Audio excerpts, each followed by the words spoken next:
Hello friend, welcome to my channel. और आज हम लोग पढ़ने वाले हड़प्पा सभ्यता। यह वीडियो नंबर 2 है। अगर 1 नहीं देखा है तो पहले 1 को देखिए, उसके बाद इस 2 को देखना है। तो हम लोग देखेंगे नगर नियोजन, जो कि बीईओ, जेपीएससी, जेएससी, एसआई सब के लिए इम्पोर्टेंट है। तो निम्न शहर और दुर्ग शहर। निम्न शहर बोले तो जो निचला स्थान होता है गरीब आदमी के लिए, यहाँ लिखे पुअर, ये गरीब के लिए था, जो कि ईस्ट दिशा में था। कौन दिशा में? ईस्ट दिशा में। और जो वेस्ट में था वो अमीरों का था, जिसे दुर्ग कहा गया। दुर्ग बोले तो अमीरों का, और यह ऊंचा स्थान में था और यह नीचा स्थान में था। यह बात ध्यान में रखना है। उसके बाद सड़कों का ग्रिड। सड़क जो था एक दूसरे के 90 डिग्री में काट रहा था, इस टाइप से। देखो 90 डिग्री, यहाँ जो एंगल बन रहा था 90 डिग्री, इस टाइप का सड़क था। उसके बाद देखेंगे जल निकास प्रणाली, मतलब छोटे छोटे जो ड्रेन था, नालियाँ था, एक बड़ी ड्रेन के साथ कनेक्ट था। ये बात ध्यान में रखना है। कालीबंगा में मकान के फर्श पर अलंकृत ईंट का प्रयोग। कालीबंगा में जो मकान की जमीन था, फ्लोर था, वहाँ पर डिजाइन वाला ईंट मिला था। ठीक है। उसके बाद सार्वजनिक भवन में देखेंगे तो स्नानागार और अन्नागार, इसको सार्वजनिक भवन बोला जाता है। स्नानागार उस वीडियो में हम लोग बहुत बेसिक से बताए थे क्या था। आर्थिक जीवन में कांस्य युगीन था। ठीक है, कांसा का चीज बना, जिसकी मूर्ति बनाया था। और कांसा टीन और तांबा से बनता था। और जो टीन है उसको अफगानिस्तान से लाया जाता था, और तांबा कहाँ से लाया जाता था ना, राजस्थान से। टीन और तांबा को मिलाने पर कांसा बनता है। ठीक है।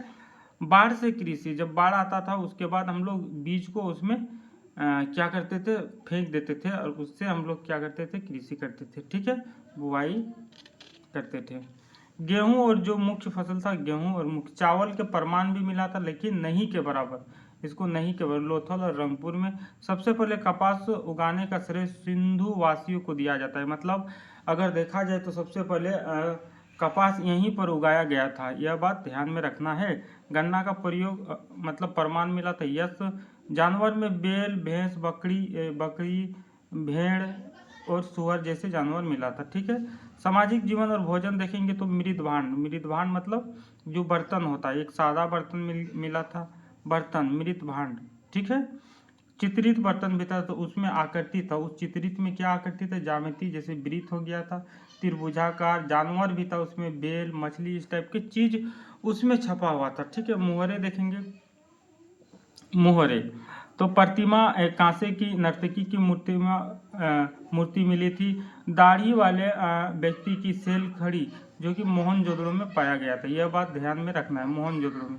और टेरीकोटा का मूर्ति भी मिला था। जो टेरीकोटा मतलब होता है आग में पकी मूर्ति को टेरीकोटा का मूर्ति कहा जाता है। अब हम लोग देखेंगे इधर वाला सेगमेंट में क्या क्या दिया है। तो धार्मिक जीवन देखेंगे। एक मूर्ति में स्त्री के गर्भ से निकलता पौधा दिखाया गया है। एक स्त्री के गर्भ से, नाभिक से पौधा निकाला गया दिखाया गया है, जिसे पृथ्वी देवी या मातृ देवी कहा गया है। एक पुरुष देवता पशुपति महादेव, जिसे आद शिवा कहा गया। क्या कहा गया? आद शिवा।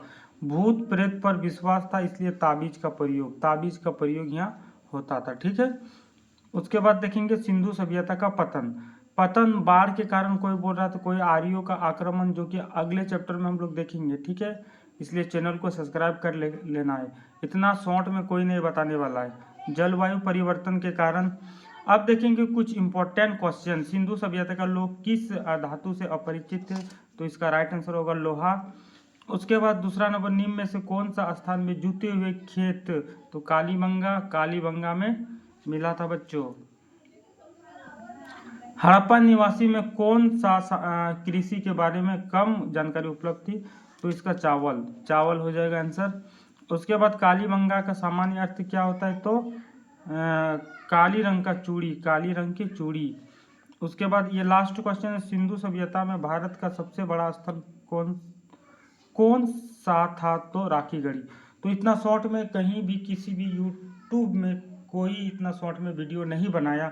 हम शॉर्ट में देखेंगे कि हिस्ट्री को किस टाइप से पढ़ा जाता है, ताकि कम समय में जल्दी से आप लोग पास हो सके और बेटर मार्क्स ले आ सके।